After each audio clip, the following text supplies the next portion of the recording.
안녕하세요. 오늘은 2025년 3월 15일 토요일입니다. 함께 보실 말씀은 누가복음 11장 37절에서 54절까지 말씀입니다.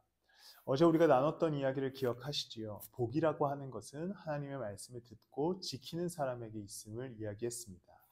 아주 반대편에 되는 인물들이 오늘 본문에서 이야기가 나오게 됩니다. 바로 바리새인들과 율법학자들인 것이죠. 대표적인 예수님의 반대편에 선 자들인데 오늘 장면의 시작이 제가 다시 말씀을 묵상하다 보니까 좀 재밌더라고요. 예수님께서 식사 자리에 들어갑니다. 근데 손을 안 씻으셨나 봐요. 그래서 바리새파 사람들이 38절에 저만 웃기나요? 그런데 그 바리새파 사람은 예수가 잡수시기 전에 먼저 손을 씻지 않으신 것을 보고 이상히 여겼다. 원래는 이것은 뭐 청결의 문제가 아니라 당시 율법상의 밥을 먹기 전에 정결하게 해야 했기 때문에 그것에 관한 지적을 한 것입니다. 근데 뭔가 청결의 문제처럼 느껴지죠. 손을 안 씻고 예수님께서 식사를 하시니까 바리새파 사람들이 이상하게 여깁니다. 왜 손을 안 씻어? 예수님께서 꼭 뭔가 약간 좀 민망하셨었던 건 아니겠지만 그런 장면처럼 그것을 눈치채시고 어떻게 말씀하시냐면 40절과 41절에 어리석은 사람들아 겉을 만드신 분이 속도 만들지 아니하셨느냐 그 속에 있는 것으로 자선을 베풀어라 그리하면 모든 것이 너희에게 깨끗해질 것이다. 그러니까 이런 장면이에요. 밥 먹기 전에 예수님이 손을 안 씻으니까 바리새파 사람들이 왜 손을 안 씻어 이상하네. 그러자 예수님이 야 겉만 중요해? 속이 중요한 거야 라고 말씀하시는 겁니다. 그러면서 이 속을 깨끗하게 하는 방법에 대해서 말씀하시기를 자선을 베풀어라, 선을 행하라 라는 거 얘기시죠.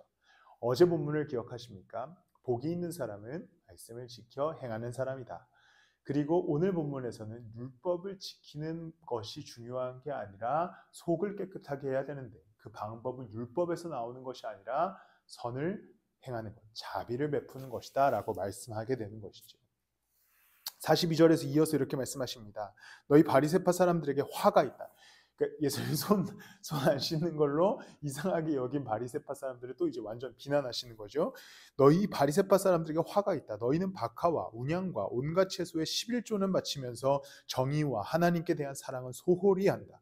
그런 것들도 반드시 행해야 하지만 이런 것들도 소홀히 하지 않았어야 한다. 예수님께서 말씀하시는 것은 야, 너네가 뭐 11조도 하고 다 한다. 율법도 잘 지킨다. 그런데 중요한 거 하나님을 사랑해. 그리고 하나님의 그 정의를 실천해. 이것을 말씀하시는 거죠.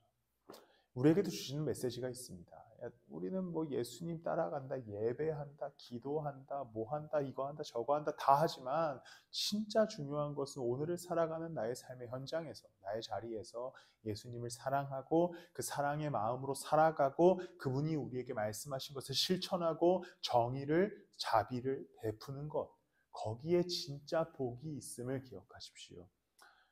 우리도 오늘 그렇게 살아가서 내 안에 정결해지는 그러한 삶을 누리기를 소망합니다.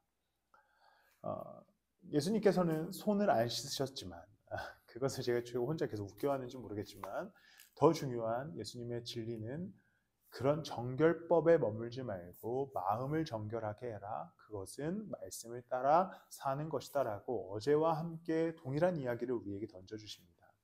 오늘 우리가 그리스도의 십자가의 피로 깨끗게 된 자로 살아가길 소망합니다. 그것은 어떤 율법 같은 것들을 지켜서가 아닙니다. 우리가 예수와 함께 걷고 그분의 말씀을 따라 살아갈 때 그 그리스도 십자가로 인하여 깨끗해진 삶을 누릴 수 있는 것이죠. 오늘 우리 안에 깨끗하게 하신 그리스도를 따라 걸어가는 여러분들이 되시기를 축복합니다. 기도하겠습니다. 하나님, 우리를 깨끗게 하신 예수 그리스도, 그분의 은혜를 쫓아갑니다. 아무것도 아닌 인생이지만 우리를 구원하여 주셨기에 이제 이 아무것도 아닌 인생을 가지고 이 땅을 좀 섬기고 사랑하고 나누며 살아갈 수 있는 현장과 용기와 삶을 마련하여 주십시오. 아낌없이 섬길 때에 주님 또한 우리에게 아낌없이 복을 내려주세요. 감사하며 예수님 이름으로 기도드렸습니다.